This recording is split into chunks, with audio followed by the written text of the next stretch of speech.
What did you change to come out better from some of these challenges? I learned to handle my shape of being super strong, my confidence I got out of this, but I think I became more mature. All those moments, what I went through the years makes me just more mature, and you get a rougher skin, or like skin get a big figure that you can handle more pressure, you can handle downs like this, or when situations like this come, that you can handle those. Joining us in the studio today is a Swiss cycling executive, businessman, and former professional road racing cyclist. He often goes by the nickname Spartacus. He's an Olympian, Grand Tour and Classics winner, and a proud father and husband. Please welcome to the studio, Fabian Cancellara. Hey, Fabian. Hello, David. Hello. So good to see you. Thanks for joining us today. Yeah, thank you too. Thank you for the invitation. I was looking forward. Even had some changes to get our date, but finally we made it, right? It took a little while for sure. Life is complicated on both sides, but I hope everything's good in your world. Yeah, no, all good. I'm happy. First of all, I'm healthy, and this is what it's about.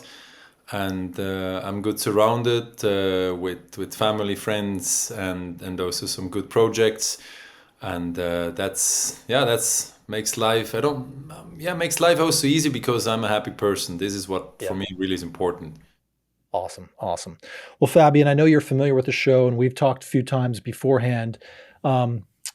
Not everyone in the world knows you, but you are a pretty well-known celebrity of the sport. So it's exciting to have you on the show. But for those that are listening in that don't know everything about you, I want to cover some of the basics. So first of all, where are you calling in from in the world? So I'm calling from Switzerland, from Bern, like Ittigen. This is my town I'm living.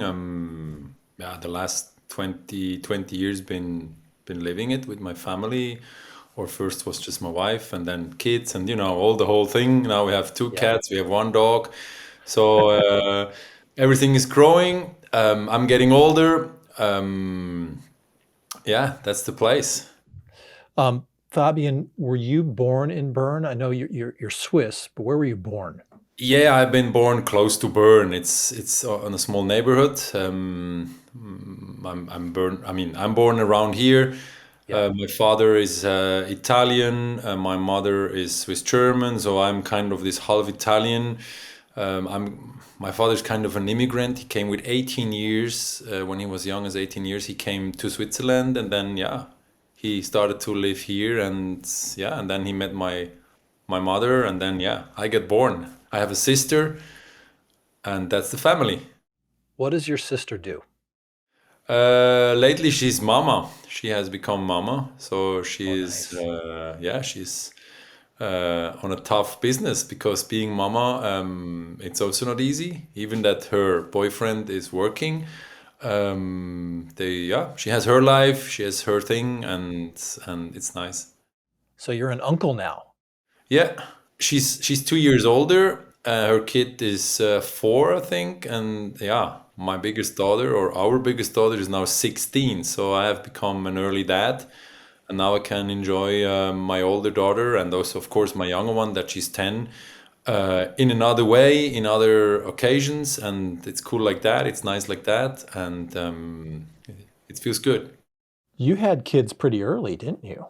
Yeah, I had them early. Yeah, it's quite unusual. I have two I guess. kids. I have two kids myself, but I mean they're older, but I'm older, so they're older. And we become older with the kids, right? Faster. Yeah, totally. What kind of things are you, and your kids, both daughters, right? Yeah, 2 girls, 1 wife, 2 cats. They are girls, or like they are, and then 1 dog. And the dog, it's my best friend because he's a boy. So What kinds of activities are your daughters into these days? What kind of stuff do they do? they are not the most sportive girls, but they like dancing. That's a bit their hobby. That's what they like to do. Yeah. What about your wife? Is your wife a cyclist? No, not at all. Not Isn't at that all. No one crazy? Isn't actually. that crazy? My father has been the only cyclist. I mean, he has been like, I mean, he did some senior veteran races, or he was in an Italian cycling club. He did some racing, but no big deal. But still, he has some trophies. He's pretty proud. Oh, that's cool. But that was all, and yeah, that's the rest. I mean, no, all the other uncles, they are definitely not sportive, and yeah, my father has been probably the only sportive in the whole family, and he's the only one that just cycled. Yeah. Well, let's hang on to that theme for a second. So, Fabian, as a kid, what kinds of things were you into? Were you always into bikes, or when did you discover the bike? Or what did you do before the bike? I played football for 6 years. As a young boy, I went to football school and I did that for 6 years. And then over the years, yeah, my dad was at the time already riding, cycling, but just like I said, just more veteran races, nothing Yeah. crazy. And he had this small garage where he had a few bikes and sometimes he worked on them. And yeah, there was with, yeah, when I was around 13, I mean, I asked him, "Hey, Dad, can I use this bike, like road bike?" Yeah. And he looked at me and said, "Yeah, I mean, yeah, of course, take it." So I took it, and I had, sneakers, not proper cycling clothing, just like I just took the road bike just for a cruise, just to around in the small town I was living, or we have been living, and no big deal, but still I could ride on some of the places around the town that I not has explored before, and I like Yeah. that honestly because I did it. I went with the bike to the lake, or I went, let's say, through the forest where it was normal road. I explored some other places that I never saw before, and I start to like it. And this is where also things has started, and this is where my story has begun because then my father bought me a helmet and some clothing and some old. I think at the time there was this special Diadora shoes that are not have Oh, been yeah. cleats. I mean, my bike had the gears on the frame and then the cables like old school, just like old school. I mean, it was Yeah. 1994 or three, so there was no wireless. No, there Yeah. was no SRAM red existing. Well, yeah, I mean, that sense of freedom and exploration as a kid is super impactful, right? Yes, for me it has been mostly because at the same year I was playing football and playing matches, and then on the other side I become more into cycling to road riding more, and then also I come then later into a cycling club. I did some racing, so in the end I had Monday football, Tuesday cycling, Wednesday football, Thursday cycling, Friday cycling, Saturday football game, Sunday cycling races. And Wow. the one day came that at the same weekend, it was Saturday, I had at the same place the football match and the cycling game. And later on, the football trainer came and I decided to race, honestly, first. But he said to me later, "Fabian, I think it's better you do one thing, but you do it right or properly." Because it was, Right.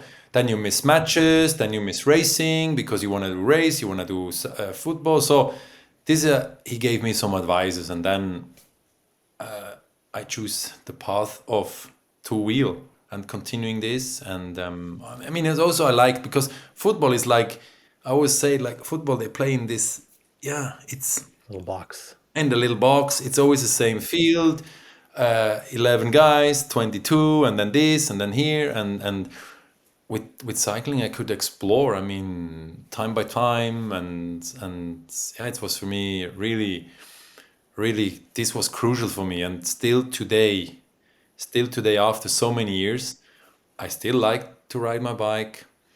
I Yeah. still love it to enjoy the nature, to be around wherever I go, to be so close and to do things with my own body, the whole equipment things around. But still, I could do climbs, lakes. I could do everything with friends, with colleagues. cycling is still my passion. Yeah. Fabian, before we jump into your career and how you got onto your first race team and some of your achievements, when you were a kid playing both football and cycling, were there heroes of the sport, either of football or cycling, like that you admired? Were there Olympians or Tour de France champions? Like, who were the heroes as a kid that you admired? Yeah, heroes. I mean, I loved the runs of Michael Johnson. I loved the Michael Jordan. I mean, there was Johan Museeuw, Miguel Indurain. I mean, Miguel Indurain has become my big idol. Yeah. So this has been this epoch of those years when those athletes has been there on high. But Miguel Indurain was my biggest idol. Yeah. Did you ever think, boy, one day I want to be like Indurain? Um, to be one day there, but I didn't say I want to be like Miguel one day, but to be maybe one day also on those biggest races or on classic races also because I watched Sanremo, you watched Flanders, you watched Roubaix, you watched Liège, Lombardia, you watched the Tour de France or the Giro. You've been as a young boy on the road when Tour de Suisse was passing, and yeah, was a cool time. Was nice at the time there. Do you remember watching the Tour de France or any of these races with your family? Yeah, I mostly watched it by myself because my mother was somehow around, but then my dad was working. So as a young boy, when you have in the afternoon free, I watched sometimes also the Tour de France. Yeah, the mountains, Yeah. the sprints. Okay. So now let's before we jump into career, let's talk about education. In school, what did you study or what categories did you enjoy the most or did you not love school? I mean, I like to go to school, but not to do a lot at the school. No, I think, I mean, I love sport most. Sorry. Yeah. Um, I think I went not bad through the school. I was like an average school guy, kind of, yeah. But I did my 9 year school. Then in Switzerland, normally after 9 year school, or you go to the gymnasium that you go after that you can do, and then you go to the university. But in Switzerland, we call this apprenticeship. It's a bit a Yeah. different system we have. And I choose the direction to become an electrician. And I started that after my school. But after 1.5 year, I quit. I quit because I had an amazing, I mean, I had there already that on the table, a contract of Team Mapai at Yeah. the years of 2000. And yeah, I have signed that contract. And my mama said always, son, first you do your apprenticeship, then you go to the military, and then it's all good. And my dad said, look, whatever will come, I support or we will support you. But then also my boss, my apprenticeship boss of this company, after 1 year, he saw that in the school I'm not so performing because electrician school is quite intense, quite hard. Yeah. And you go once a week to school or even 1.5 day per week to school. But the problem is I never learned for the school. I love to go to the work. I was good at it, but for the school I never learned properly. And but then they gave me half a day free to learn for the school. Yeah. What I did, what you can imagine what I did, just easy. I went before to learn. Before I learned, I went for training. I went 4 hours training, and then I was too tired to do the school. So, and also there, on the end, they saw it. The teacher said, "Look, I think the best is also here do one thing, but do it right and proper. Then just you do both, and then just half half." Yeah. Yeah, and then because of having Mapai, that was the big team at the years in 2000. So I quit. I quit my apprenticeship. I stopped it. I went full on pro. In 2000, I won a medal at the World Championships in Plouay on time trial. And then I become professional. I mean, stagiaire professional. I mean, I was already half a year kind of a professional. So this is a bit how my young ages has been. So Yeah. when you ask me today, I don't have any diploma. I don't have any big studies, but what I have is a huge, huge amount of life experience that I could get through the sport. Sport, on the Yeah. end, has been my life school, has been my school, and this is who I am today, and I'm happy of it because I don't feel I'm bad on it or I need to go more to school or to learn more. I mean, no, honestly, I'm good with it. I'm with Yeah. everything good, and that's makes me also happy on the end. Let's roll back to Team Mapai. It's around 2000, and you were, I mean, it's pretty incredible to get a contract with a team like that so young. Hmm. You were one of the youngest team members, and I want to hear about, you know, there must have been somebody that was watching you that opened this door. What happened and who saw it that got you that contract?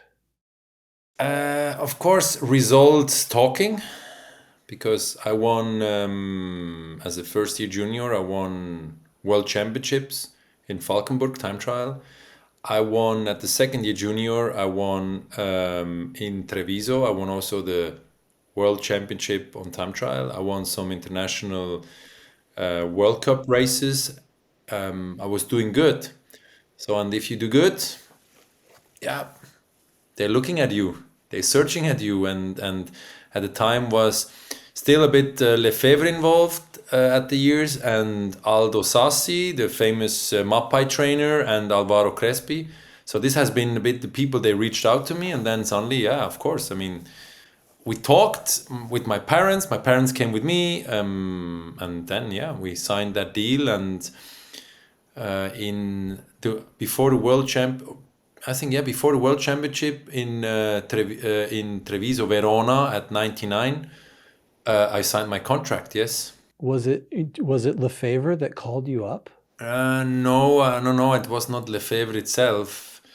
Honestly, it was a true mate over a middleman that was a bit around with the under 23 guy. So I think his name was Bortoluzzi or some a name with yeah. He was just close to the family from the family in terms of Giorgio Squinzi family and also through the Mapai Center. So it was more.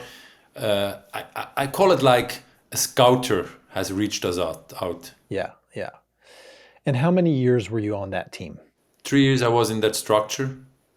Was it an incredible experience? Yes, amazing. Because I learned this vincere insieme, winning together. 40 people, split it by two teams, like the young team and then the more mature or like the big ones. And for me, it has been unique moments, unique experiences to learn from huge riders, from Bettini, that was Bartoli. I mean, yeah, it was big classic riders, having Nardello, Tafi. Yeah, and then, no, I must say, special years, Yeah. really big learnings, and I'm thankful. Where'd you go after Mapai? Fassa Bortolo, I went to Giancarlo Ferretti. I still stayed in Italy in another Italian team for another 3 years, Yeah. and my journey continued there. But it was another spirit of Giancarlo Ferretti. It was more the warrior, more the guy that said, "Guys, today we go. We are offensive. We attack. We are warriors, kind of." So this was a bit the Giancarlo Ferretti mood. From there, I learned a bit more this. But also it has been exciting 3 years, exciting days, exciting moments. I mean, being in a team like that, going first time to Tour de Paris-Roubaix, first time going to the Tour de France, winning actually in '04 my first yellow jersey at the Tour de France in Liège, winning the prologue. Yeah, quite special, quite amazing years again, like in this team. you've had an incredible career, Fabian, and a bunch of different teams. What's been the most memorable team that you were on? I think after all those Italian years, I jumped to a Danish team, to Bjarne Riis, to the team CSC at the years, or Saxo Bank that became later, where I also had the first moments coming close to SRAM. Yeah. Maybe you remember those years. Yeah. And In those years, I think our very first sponsorship with CSC was just chain and cassette. yes, That's yeah, it. yeah, that And was. then eventually we got Zip, and then eventually we got the drivetrain. Yeah. No, no, that's definitely true. And for me, the years with Bjarne Riis has been my most memorable years, most special years. Not just because how we won or what we won, but also just the whole package. I mean, I learned so much about humans, about people, about the team, about the equipment, about the small details that can change bike riders' life to perform better. Fabian, maybe you can share some stories about your time with CSC. You know, that team, and specifically when Bjarne was running it, they were infamous from having or for having very intense training camps. Yeah, training camps have been hard. Sometimes it has been world championships, time trial trainings sessions because we had so many good time trialists at the time. And but what was most special is we had these team building camps always in the off season to build the team even stronger. And I must say this has been unique, special, amazing experiences where you really really like glued or really like went to in tough moments together with the team through it. And it was definitely really special. And then also on the races we kicked some asses. We Oh did yeah. amazing results, won amazing races, but we never had our egos or we had problems in our team. No, we really fight together until to the end of the line. Yeah. Those training camps, we've heard that they were kind of like military boot camps, right? You guys would do some crazy exercises together, right? Yeah, we did it. We did some intense stuff, but everyone is still alive, and this was always the mission that everyone gets alive home and safe. And no, was this they have been special. Yes, it has been cold some of the days. It has been warm of some of the years. It has been snowy. It has been. We had heaps of different places we have been to do some team spirit exercises, Yeah. bit military style, but not too crazy. But still, if we have not been good, there was not so much food around, so that was not fun. Fabian, in all this time, you know, your career spans over 15 or 20 years, which means several Olympics would have come and gone during that time. And you've been fortunate to also be an Olympian. Tell us about some of your Olympic journey and stories. Um, Athens, first Olympics.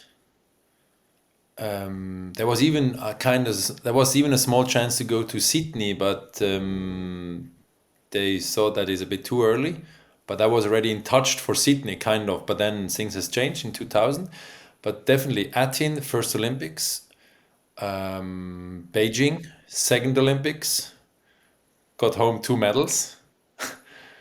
London, my third Olympics. Got home with anything. What I got home is I had a broken collarbone in 2012 at the Classics, and then I crashed out again at the London Olympics at the Yeah. road race in the Richmond Park. I crashed into the fences, and I don't say I broke it again, my collarbone, but it became another bone, something that happened straight after that. So it was quite painful, and also no results on the time trial. And then, yeah, my last Olympic Games, Rio de Janeiro.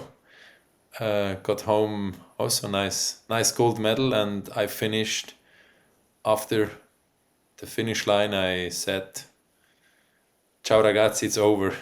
That's it. My That's it. career is. I'm gonna end my career here, there, now."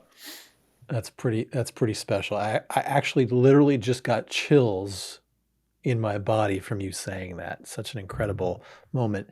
Um, how cool is the Olympics? Is it really special? Yeah, it's huge. It's special. It's if you're not used to all those craziness on people, on the sizes, and then on the media, on the attention, everything around, it can quite destroy you as well. So for me, it was really nice to be at that team to learn a lot. Then I probably put that at the right way, right direction in for the Olympics in Beijing, because you need to know, it's, I mean, it's like a small city, but a city of athletes, of culture differences, of different nations, so many different sports, big people, small people, large people, skinny people, good people, bad. I mean, just everything. And huge special experiences. And yeah, I mean, for me, always special because I did 4 Olympics. I won 2 gold medals. I won a silver medal. Uh, but what most sticks out is I learned a lot at the London Olympics because of my own mistakes that I have done or that came. I crashed out in this one corner that destroyed another potential medal or even 2 medals. And this has knocked me down or knocked me Yeah. out. Well, congrats because you came back in a big way. Yeah, that's what I call it. For me, has been the biggest challenge. Those challenge where it's not about glories, medals, celebration, and millions of people around you to say thank you, cool, congrats. The moments to when you're down, when you are at home, when you don't know if it's good weather, bad weather, you don't know if you, yeah, can still ride good at your bike because you did a mistake with braking in a corner. So this had been my struggle, and yeah, I paid for that for a few months, not being Yep. around in cycling. I professional support, but I not give up, and then yeah, I worked step by step back to the top, and then in 2013 I came definitely back and won Harelbeke, Flanders, Roubaix. I mean, yeah, I came back and big and was super proud on this journey. So this from 2012 difficult year on those 2 mistakes I have done in those 2 races in Flanders. I crashed out also by my mistake. I crashed out at the Olympics by my mistake, and these 2 major impact has changed my life in positive. What then to 13, 14, 15, and 16 gave me still my last, or still some energy to perform on highest, because since 2006 to 2016 I was riding on biggest. I was winning every year classic races, worlds, whatever kind of bike races. I won every year bike races on highest level, and to maintain that level, I think it's quite special. But still, I had my downs also through those few months in between, because not just everything went just like easy. No. Fabian, I'm curious to know through some of these crashes, some of these technical challenges, or, just mistakes, how did you ride differently, or what did it do to your riding? What did you change to come out better from some of these challenges? Did you Um, change your riding style? Did you change your position on the bike? no, no.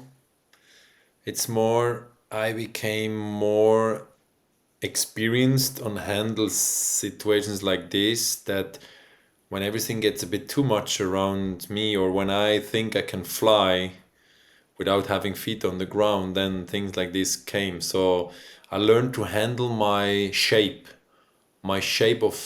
of being super strong, myself, my confidence I got out of this. But I think I became more mature, more an adult. I mean, I became father quite early. I don't say I have been a kid at the time, but all those moments, what I went through the years, makes me just more mature. And especially, you get a rougher skin, or like your skin get the big figure that you are, it can handle more pressure. You can handle Yeah. downs like this, or when situations like this come, that you can handle those moments. this is definitely it. Fabian, let's talk about the nickname Spartacus. Do you remember the first time someone called you Spartacus? Yeah, yeah. Remember in '04 in Fassa was Roberto Petito. He was calling me suddenly Spartacus and said, Spartacus? Yeah, you are Spartacus. And yeah, but now why? And then he started to explain me, you're big, you have large shoulders, you're half Italian, and the way you ride, your style, and that's nickname could be something definitely for you. I said, yeah, of course, thank you, thank you. And then this name was for 2, 3 years not really used. Then by the years of CSC, the Spartacus name came kind of back, yeah. And still today, I think when I look back, there's one major differences. He's dead. I'm still alive. Yeah, I'm honest, but he took care to the slaves. He took care of it. He fought for his rights, and I think there's some similarity on my side also. Yeah, I was also a fighter. I was looking after the people around me, to get them together, to take care to them, and to go into the fight, into the war, into the bike races. No, it's a cool nickname, and it's just always fun to learn the origin. So thanks for sharing that with us. Coming back to the Olympics, I oftentimes, anytime we have an Olympian on the show, I like to ask this question. Would you rather have an Olympic gold medal or the World Championship rainbow stripes? Don't ask me that. What would you rather have if you could only choose one? Look, I have 2 gold medals. I will not give them away. I was close to winning once a world championship title. It didn't work out. No, I'm in peace. I'm in peace with everything. So I have four world champion title on time trial. I will not give one of them away just for Yeah. having the world road championship title. No, I haven't won, so it doesn't has to. I don't deserve that because if I have won it, then you will have a problem because you could not ask me this question, right? What would you think the average rider in the peloton that doesn't have a gold medal and doesn't have a world championship title, what do you think they would answer if I asked them? Just anyone in the peloton. Good question. I think they will choose a road race, the rainbow. Or a rainbow in world championship. But maybe lately even things has changed because the Olympic title, I mean, has I mean, it's the biggest thing you can get in your sport Yeah. because the Olympics stands all over the other titles because of course we have 5 monuments, we have the Tour de France. Olympics are only every 4 years. It's not easy to win, but for an athlete, it can change even more his life because Yeah. Olympics are watching not only bike lovers, cyclists, or cycling fans. The Olympics are watching people sometimes they have no clue from cycling, but they love the Olympics, they love the sport. So I'm more for Olympics still, but on the end, it's every cycling's own choice when someone average one rider can ask. I mean, yeah, I think it can be 50-50 because if you never Yeah. have been at the Olympics, then they don't know the feeling of it if you never have been at the World. So to go to the Worlds is a bit easier than the Olympics. That's also, I must say. In the Olympics, you always rode for Team Switzerland. And my sense is that Switzerland really is very patriotic when it comes to their Olympic champions. I mean, they love you in Switzerland, don't they? I mean, love me. I mean, I'm super proud to what I have achieved for my country. That's Yeah. definitely was a huge thing, and I'm thankful because I mean, riding for your country, and I'm also a patriot. I mean, I love my country, yes, and I'm proud of our country, of Switzerland, of what Switzerland represents. And then you win for your country, you hear the national anthem, then you come home. I mean, it has been crazy, crazy time. I mean, crazy days when I came home. And still today, I mean, people still recognize you. They still congratulate you for what you have achieved in your career. Mostly because also of this Olympics, because they remember those Olympics moments more because you are not with your cycling team. You are representing the cross, like the Swiss country, the Swiss flag. And this for sure makes people also proud and they feel happy for it as well. So cool. Are you familiar? There's an advertisement that's running right now on social media about the tourism for the tourism board of Switzerland to try to get people to come to Switzerland Yeah, with Trevor Noah and yeah, Roger Federer. yeah, Do you yeah, know this one? yeah. I They're didn't, on they're on the haven't seen train, it. and I haven't seen it, oh, honestly. as soon as we're done, I'm going to send it to you. It's only 3 minutes long, but it's so good and so funny, and just it's these two guys, Trevor Noah and Roger Federer, on a train just cruising around Switzerland. It's really good. Yeah, no, I saw. I mean, of course, I follow those things as well. I haven't seen it properly, but of course, there is a lot of talks and this with Roger and then Trevor, and then last year there was another, was also a commercial they did. Yeah, it's just, I mean, I represent Switzerland all the time, everywhere I go. I don't get the same attention as they have done, but on the end, it's also marketing. But Yeah. I mean, cycling, for me, cycling is a nature marketing. When we go a bit back on our talk we had at the beginning, how I started cycling, what cycling has given me. I mean, cyclists are the best ambassadors for a country to explore even Right. more a country because today you can cycle for yourself, you can cycle with your friends, you can cycle with your family, with your kids, with business people, with colleagues. You can cycle you can races, you can explore Switzerland with the bike on bike path, on amazing Tremola road with cobbles. I mean, you can do everything. You can explore lakes.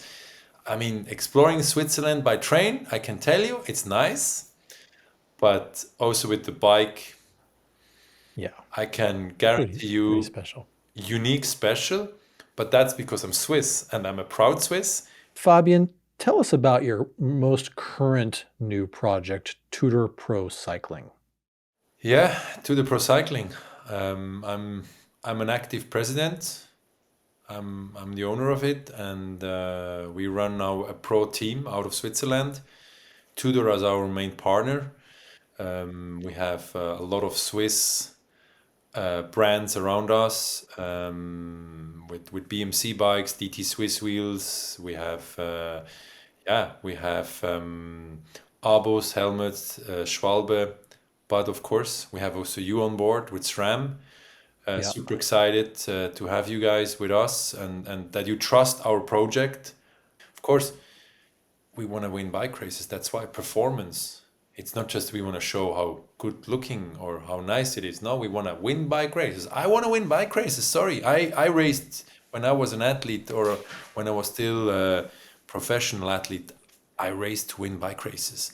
This is Yeah. also today. We want to win bike races, but now the human is in the middle of the two of Swiss and the performance because the human is in the center of everything.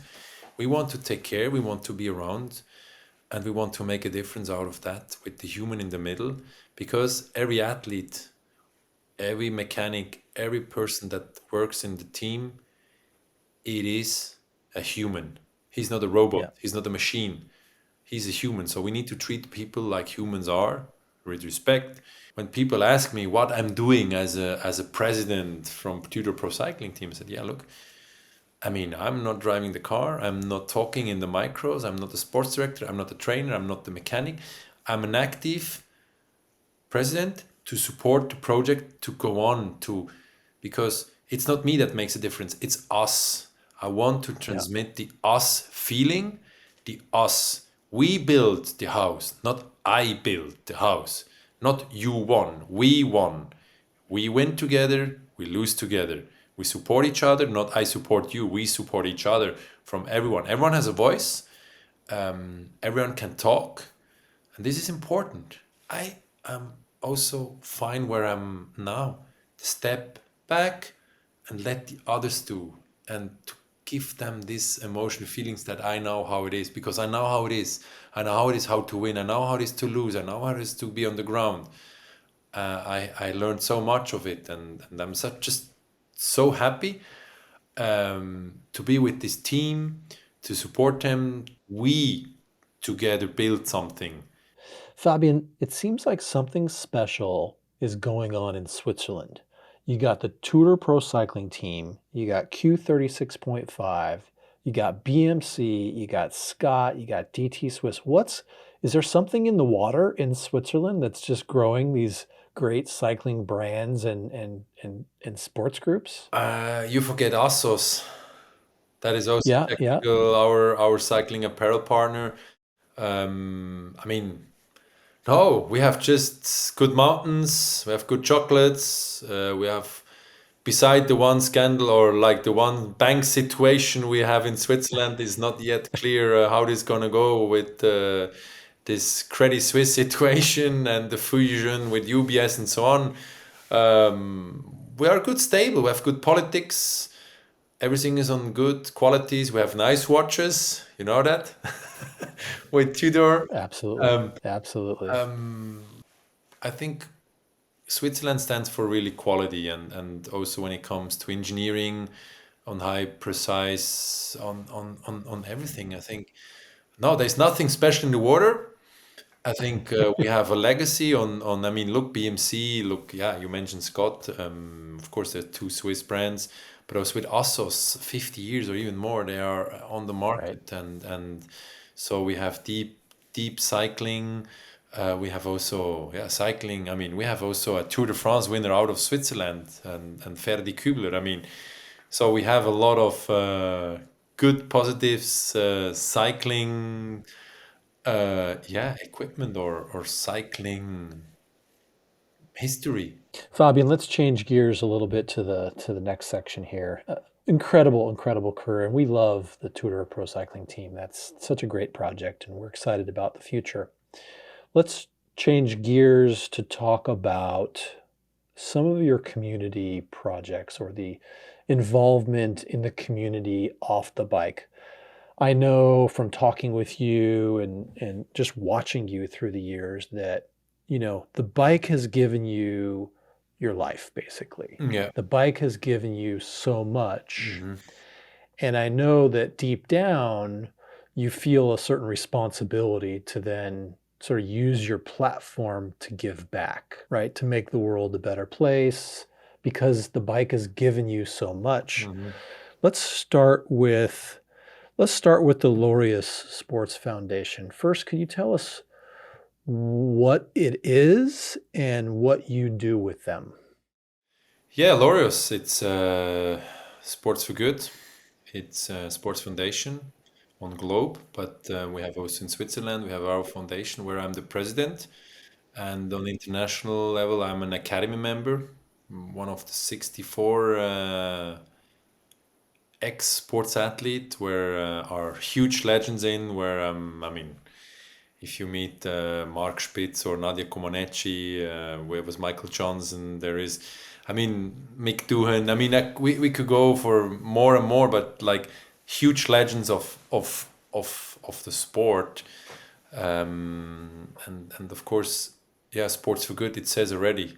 So with sports connecting or bringing, especially the kids to the sport. This is what we do in Yeah. Switzerland.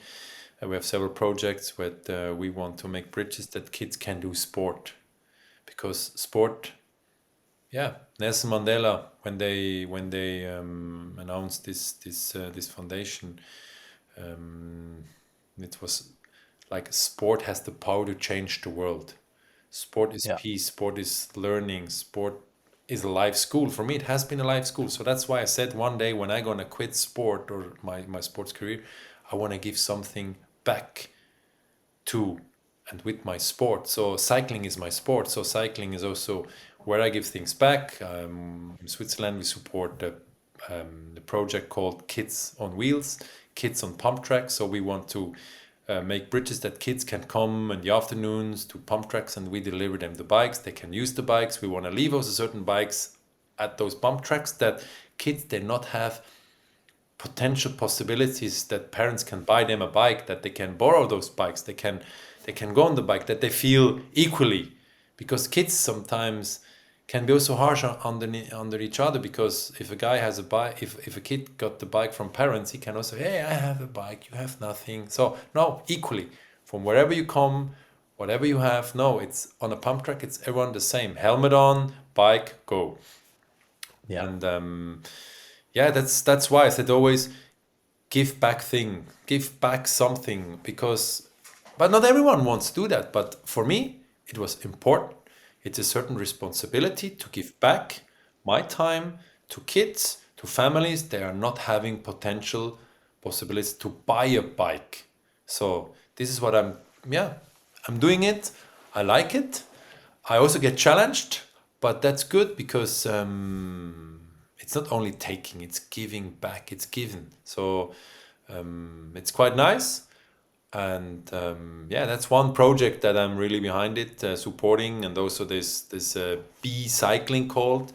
It's also a foundation out from the Swiss Cycling Federation, where we try to support cycling clubs. They are falling apart. They don't have money. They don't can support their cyclists, that we can help them to organize cycling races or training camps. I mean, we try to, yeah, we try, and yeah. I mean, in Switzerland, the money doesn't fall just from the trees. No, I mean, we have good companies, but still, they're not just giving the money. Oh, yeah, it's nice, we give you the money. No, we have also to fight, to convince companies, to convince people to give money to such organizations that are doing something. Because, like I said, everyone is responsible, first of all, for yourself. But I mean, everyone has free time. Everyone has time to give something back, and I think this is important. It's not just we need to take care on turning down the light, eat less meat, and the CO2 and this and that. No, everyone has something that he can give back to make the world a better place. Because if we don't take care to our world, our kids will have it even more tougher life. So it's better that everyone starts to do something about to take care of our world. Fabian, those are amazing organizations, and we at SRAM feel very, very strongly about making this world a better place and doing all that we can, whether it be through education or Yes, inspiration, or definitely. we have our own nonprofit, World Bicycle Relief, that we're very, very much committed to. So we love that. We think that you as an athlete have a certain responsibility to the world, right? Because Definitely. kids look up to athletes, right? Yeah, we are role models. I mean, we win, we lose, they see us, and so it's not just. I mean, of course, with this, you call it at the beginning the celebrity. So this is a bonus you can use, but if you have a celebrity that doesn't transmit those messages, and only he does it because he needs to do it, so better stay home. Yeah, So it's really, it's a it waste. comes on nature that you do that. This has a bigger impact. Fabian, what do you think these organizations could benefit from the most? I'm sure, of course, everyone needs money. You need money to run programs. Of course, time is really critical. Your time, the time of teachers and Yeah, others, for sure. program managers. If you were to raise your hand to the audience that's listening now, what do these organizations need that they can't get enough of today? I think it's to aware people to come and have a visit, to see it on that they see it properly, what you do or what's gonna go on. Because if you see a smile of a kid when you are in those programs, then then this makes you warm, or it feels you warm, and then you have even more the will to do more. Because we can talk a lot about things, about those projects, but come and feel it and see it by yourself, and then you, I don't say it's broke heart, no, it's actually even more, you are even more willing, because if you give 100 and they don't know where this 100 goes, of course the one day you say no, I don't give anymore. But if you can come and to really feel and experience itself, this has this huge impact even more Yeah. to do something like this. And this I always say, yeah, it's nice to give, but the best is come and experience it. And then this has a deeper impact, because then it's more authenticism to support a project. Because just to give money, it's nice, yes, it's cool, but it's better you come, because then you're gonna talk for sure even more about it, what you have done, and then this has a bigger impact on everything around. Well said. Fabian, we have one last section of the show, and it's our fun little speed round. Kind of a psychological profile. We just sort of throw a bunch of stuff at you and see what things you prefer over the other. Go on. You ready? Go on. All right. Go on. Pancakes or waffles? Pancakes. Coffee or tea? Coffee. Tacos or burritos? Wait, let me think. Burritos. Spicy or mild? Mild. Cold weather or hot weather? Definitely hot weather. Rain or snow? Snow. The mountains or the beach? A hard one. Both. Okay. Cities or suburbs? Suburbs. Suburbs, yeah. Cars or trucks? Cars. Pavement or dirt? Pavement. Gloves or gloveless? Hashtag no gloves needed. Clipped in or flat pedals? Clipped in. Easy. Low pressure or high pressure in your tires? I am a guy with high pressure. Old school, old school. Fix it yourself or take it to a mechanic? Take it to a mechanic. And I probably know the answer because you have both, but dogs or cats? Yeah, both. Both. Both. Fabian Cancellara, it's been an honor, a pleasure, a privilege. You are awesome. Thanks so much for joining us, for sharing your stories, your successes, your highs, your lows, and everything that you're doing. You're the best, man. Thank you. David, thank you also. Thank you very much. And thank you for your support, for everything we do together. You got it, man. Have an awesome night. Bye-bye. Thanks, Fabian.